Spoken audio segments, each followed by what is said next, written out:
आदाब अर्ज़ है। मैं हूँ फ़ारूक समी और बात होगी आज पाकिस्तान तहरीक-ए-इंसाफ़ के हवाले से। पाकिस्तान तहरीक-ए-इंसाफ़ की एक बड़ा अहमियत अख्तियार कर गई है और जिस तरह उनको निशान नहीं दिया गया, जिसके बाद जिस तरह बानी को आज सज़ा हुई, गुज़िश्ता रोज़ सज़ा हुई, फिर आज सज़ा हुई, उनकी अहलिया को सज़ा हुई और एक पूरी सूरत-ए-हाल बनी, एक क्रिएट हो गई, आज़ाद उम्मीदवार खड़े हुए। इस पूरी सूरत-ए-हाल में पाकिस्तान तहरीक-ए-इंसाफ़ ने बहुत ज़्यादा अहमियत अख्तियार कर ली है। लेकिन आज मैं बात करूँगा कि सिंध की सूरत-ए-हाल के हवाले से कि सूबे सिंध और ख़ुसूसन कराची के अंदर पाकिस्तान तहरीक-ए-इंसाफ़ की आखिर पोजीशन क्या है? पाकिस्तान तहरीक-ए-इंसाफ़ के आज़ाद उम्मीदवार किस हद तक कामयाबियाँ हासिल कर सकते हैं? इसके मैं 2 पहलुओं पे बात करूँगा। पहले पहलू पे मैं बात करूँगा कि जो उनकी सियासी गलती हुई है गुज़िश्ता दिन में, उसमें क्या नुकसान हुआ और उससे पहले के क्या मामलात थे। पहले के बहुत से मामलात आपको अंदाज़ा है कि किस तरह उनसे बल्ला छीना गया, उनका इंतखाबी निशान, किस तरह वो पार्टी अब जो है वो अपनी मुहिम चलाने की पोजीशन में नहीं है। ये वो तमाम बातें हैं जो आपको मुझसे पहले पता हैं और वो हो सकता है मुझसे कुछ ज़्यादा चीज़ें भी आप में से बहुत सारे लोगों को पता हों। लेकिन जनाब, इस वक़्त पाकिस्तान तहरीक-ए-इंसाफ़ ग्राउंड पे किस पोजीशन में है? पाकिस्तान तहरीक-ए-इंसाफ़ में पहली जो चीज़ इस वक़्त जो ग्राउंड पे मौजूद है, जो उनका मसला उनको महसूस हो रहा है, वो ये है कि पाकिस्तान तहरीक-ए-इंसाफ़ में जो टिकट तक़सीम किए गए हैं, उसके ऊपर बहुत सारे लोग नाखुश हैं। और पाकिस्तान तहरीक-ए-इंसाफ़ में इस हवाले से उन तमाम लोगों को नज़रअंदाज़ किया गया है, जो कि माज़ी के अंदर ख़ासे उन्होंने क़ुरबानियाँ दी थीं और उनको टिकट नहीं दिया गया, जिसकी वजह से वो नाराज़ हैं।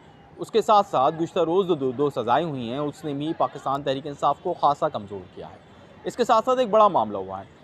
इतवार के रोज़ 3 तलवार पर जो एहतजाज हुआ, उस एहतजाज के नतीजे में सबसे बड़ा लॉस जो पाकिस्तान तहरीक-ए-इंसाफ़ को हुआ, वो हुआ कि उनकी पूरी क़यादत जो कि सिंध के अंदर थी, उन तमाम के ख़िलाफ़ मुक़दमात कायम कर दिए गए और उनको शदीद जो है वो उनको दबाव में आ गए। इसी तरह वो तमाम सियासी कारकुन जो कि यहाँ पर डटे हुए थे किसी न किसी तरह से, वो भी शदीद दबाव का शिकार हो गए। ये बिल्कुल वैसे ही हुआ जैसे कि बानी मुत्तहिदा की जो एक रैली निकली थी कोरंगी के अंदर, जो एक बड़े स्टेक होल्डर हैं पाकिस्तान में और सूबे सिंध के अंदर और शहरी सिंध के अंदर, तो उसके बाद उनके ख़ासे जो दबाव था। लेकिन ये दबाव उससे कहीं ज़्यादा था। यहाँ पे उससे कहीं ज़्यादा गिरफ़्तारियाँ अमल में आई हैं। गुज़िश्ता रोज़ भी सिंध हाई कोर्ट में चक्कर लगा के थक गए। लेकिन जो सबसे बड़ा अंसर जो पाकिस्तान तहरीक-ए-इंसाफ़ के लिए जो ख़तरनाक है, वो ये है कि जनाब पाकिस्तान तहरीक-ए-इंसाफ़ की एक तरफ क़यादत को, एक तरफ उनके कारकुनान को मुक़दमात का सामना है और इंसदाद दहशतगर्दी के मुक़दमात का सामना है। दूसरी जानिब तंज़ीमी तौर पे भी ख़ासी फूट पड़ गई है। पहले टिकटों का मामला था और अब एक नया मामला सामने आया है, जो कि खुर्रम-शेर ज़मान ने जब यहाँ पे इतवार को एक रैली का अनाउंस किया, उसके बाद उनके तमाम आज़ाद उम्मीदवार उसके अंदर उनको शरीक करने का कहा गया, सियासी कारकुनों को शरीक होने का कहा गया, जिसके बाद 3 तलवार पे तमाम लोग जमा होने की कोशिश की जो दस्तयाब थे। और उसके बाद उस रैली के अंदर जनाब जब लोग जमा हुए और उन्होंने रैली निकालने की कोशिश की, तो पुलिस की जानिब से उसको रोकने की कोशिश की गई।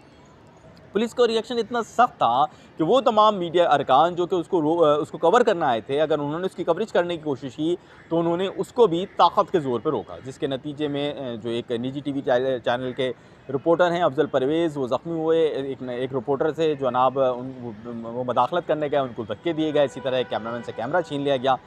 अब ये तो था मीडिया की तरफ, लेकिन जो सियासी कारकुन थे वो ख़ासे उनको मसाइल का सामना हुआ। लेकिन सियासी कारकुनों ने भी जवाबी तौर पे हमला किया और वो एक नापसंदीदा अमल तसव्वुर किया जाएगा और गैर मुनासिब अमल था, जिसके नतीजे में पुलिस के कुछ एहलकार ज़ख्मी हुए, एसएचओ भी ज़ख्मी हुए। और इस पूरे अमल के अंदर जो है वो ख़ासे जो कारकुनान थे वो गिरफ़्तार कर लिए गए और बहुत सारे कारकुनान ऐसे थे जिनके ख़िलाफ़ मुक़दमात बना दिए गए, जिनमें पाकिस्तान पीपल्स पार्टी के रहनुमा भी शामिल थे, जो कि सिंध को करता धरता हैं, सिंध के वो तमाम लोग थे। पहले एक सिंध का करता धरता अली मादन शेख जेल के अंदर है, इसे चला रहा है, जिसकी बड़ा वो नटर लीडर है, को फिर भी खड़ा हुआ है कहीं न कहीं। लेकिन जो बाकी जो लोग थे, जो किसी न किसी पैराए में खान साहब के साथ या किसी भी तौर पे पाकिस्तान तहरीक-ए-इंसाफ़ से जुड़े हुए थे, उन तमाम लोगों के लिए मसाइल का सामना हुआ।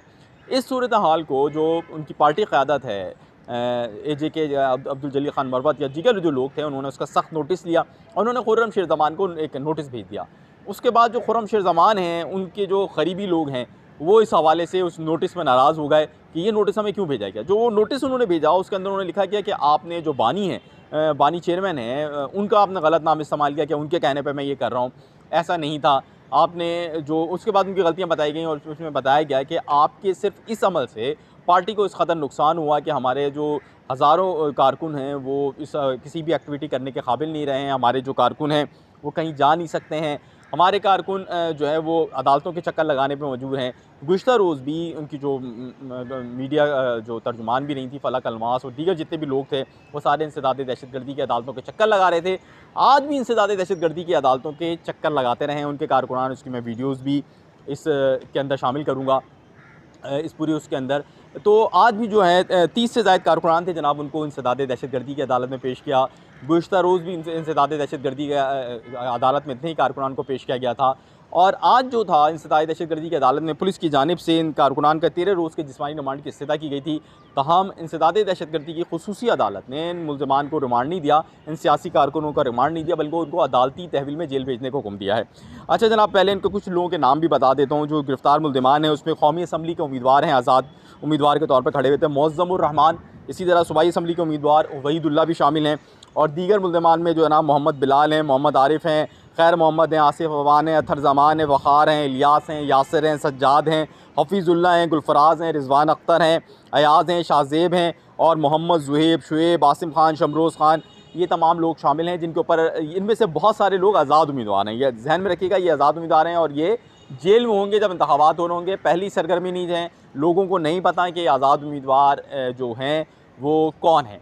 मतलब वो ये जो आज़ाद उम्मीदवार हैं इनका निशान क्या है। मतलब तहरीक इंसाफ के कैंडिडेट्स हैं, ये पता चल भी जाए तो इन आज़ाद उम्मीदवारों का निशान इस तरह लाउड एंड क्लियर कराची में नहीं पता, जिसका बड़ा नुकसान होगा पाकिस्तान तहरीक इंसाफ को। और उसका ज़ाहिर ही बात है जो फ़ायदा है उनकी दो मुखालिफ जो बड़ी जमातें हैं MQM या पीपल्स पार्टी, उसको पहुँचने का जो है वो इम्कान है, ज़्यादा इम्कान यही है। तो पुलिस ने आज इन पर चार्जेस लगाए थे, वो ये थे कि मुल्ज़िमान ने बगैर इजाज़त रैली निकाली, पुलिस के रोकने पर पथराव किया, पथराव के नतीजे में SHO बोर्ड बेसन समेत दीगर पुलिस एहलकार ज़ख्मी हुए और मुश्तिल कारकुनान ने कार्य सरकार में मुदाखलत की थी। और मुल्ज़िमान के ख़िलाफ़ ये जो पूरा फेरियर थाने में मुकदमा है, इसमें तफ्तीश करनी है, हमें मज़ीद मुल्ज़िमान गिरफ़्तार करने हैं, लिहाजा आप हमें इस हवाले से इजाज़त दें, उनको रिमांड दें। लेकिन रिमांड नहीं दिया गया। लेकिन पूरी सूरत-ए-हाल के अंदर ये खुसूसी तौर पर जो कि ये इतवार को रैली हुई, उस रैली के बाद पाकिस्तान तहरीक इंसाफ को बहुत बड़ा डैमेज हुआ है। पाकिस्तान तहरीक इंसाफ को इससे पहले इतना बड़ा डैमेज नहीं हुआ था। कारकुनान के दिल अगर टूटे थे बानी मुत्तहिदा को, बानी जो PTI हैं उनको सज़ा देने पर, जो गुज़िश्ता रोज़ हुई और आज हुई, वो सर्वाइव कर सकते थे अपने वोट के ज़रिए। लेकिन अब क्योंकि पूरी ही तकरीबन क़यादत जेल के अंदर जा चुकी है, जो लोग ज़मानत पर लोग बाहर आए हैं वो भी एग्रेसिवली काम नहीं कर सकते। गुज़िश्ता रोज़ भी बड़े लेने के देने पड़ गए थे और उनको ज़मानत हासिल करने में, उसके बावजूद जो पीपल्स पार्टी के जो वकला हैं या PTI के वकला हैं या दीगर हैं, वो भी वहाँ पे खड़े हुए थे। उन्होंने कहीं ना कहीं सपोर्ट किया। MQM के वकला, JI के वकला बरादरी ने पूरा सपोर्ट किया था PTI के वकला को। लेकिन उसके बावजूद भी वो लोगों की ज़मानतें करवाने में नाकाम रहे। और बहुत सारे ऐसे लोग थे जिनके बारे में ये कहा जा रहा था कि उनको ज़मानत मिल गई थी पेशगी, लेकिन उसके बावजूद उनको पुलिस ने गिरफ़्तार कर लिया। उसको उन्होंने शिकायत की और वो सिंध हाई कोर्ट के चीफ जस्टिस को भी भेजी गई, ताहम उसके ऊपर उस तरह अमल दरामद नहीं हो सका। ये कहना है पाकिस्तान तहरीक इंसाफ के जो वकील हैं, इसके साथ साथ एडवोकेट हैं और जो शुजात एडवोकेट जो कि किमाड़ी में, डिस्ट्रिक्ट किमाड़ी में जनाब वो मद्दे मुकाबिल भी हैं अब्दुल कादिर पटेल साहब के, पाकिस्तान पीपल्स पार्टी के। तो और अख्तर हुसैन जदून मुस्लिम लीग नून के, जिनको वो कहते हैं कि मेरा असल मुकाबला जो है इन दो से है। उसमें एक और एक भी हैं शहराज जदून हैं जमात इस्लामी के, लेकिन वो इतने मजबूत कैंडिडेट तस्वुर नहीं किए जा रहे। और एडवोकेट शुजात कहते हैं हमारा इनसे बड़ा मुकाबला है और हम इन दोनों को शिकस्त देंगे। लेकिन वो ये कह रहे थे कि कल हमें ग्राउंड लेवल पर लेवल प्लेइंग फील्ड नहीं मिली ग्राउंड पे, जैसे कि सभी कह रहे हैं कि PTI को नहीं मिली है। और उनका ये कहना था कि हमारे बहुत से कारकुनान ज़मानत हासिल करने के बाद भी गिरफ़्तार कर लिए गए। इस पूरी अमल के अंदर जब पाकिस्तान तहरीक इंसाफ टूट फूट का शिकार है और एंड इंतखाबात से 10 दिन 8 दिन पहले थोड़ी सी कारकुनान में और सियासी रहनुमाओं में, जो यहाँ की जो लोकल लीडरशिप है सिंध की, उसके अंदर भी तनाज़ात हो गए हैं। कुछ इल्ज़ाम लगा रहे हैं कि पार्टी टिकट पैसे दे के हुए, कुछ इल्ज़ाम लगा रहे हैं कि आपने ये जो गलत रैली निकाली उसकी वजह से पार्टी को नुकसान पहुंचा। और उसके बाद वो लोग जिन्होंने रैली निकाली थी वो कह रहे हैं कि हम तो बेलौस हैं, क्लास के साथ हमने ये काम किया था, हम पे इल्ज़ाम नहीं होना चाहिए था। इन तमाम चीज़ों के अंदर कारकुन जो है तहरीक इंसाफ का वो खासा बुझा है, बहुत नाराज़ है और दिल बर्दाश्ता है। मुमकिन है कि वो रोल अदा ना कर सके जैसा कि हम समझ रहे थे कि आज़ाद उम्मीदवार करेंगे। और पाकिस्तान तहरीक इंसाफ को इससे बड़ा डैमेज होगा सिंध, खुसूसन कराची की जो इंतखाबात होंगे उसके अंदर। आपका बहुत शुक्रिया। अगर अभी तक आपने हमें सब्सक्राइब नहीं किया है तो आपसे गुजारिश होगी कि हमको सब्सक्राइब कर लीजिए और इसके साथ साथ हमारी वीडियोज़ को लाइक कीजिए, शेयर कीजिए हमारे यूट्यूब चैनल के साथ साथ हमारा फेसबुक पे जो पेज है उसको भी आप लाइक कीजिए, शेयर कीजिए, और इसके साथ साथ टिकटॉक और ट्विटर पे भी हमको फॉलो कीजिए। आपका बहुत शुक्रिया। आदाब।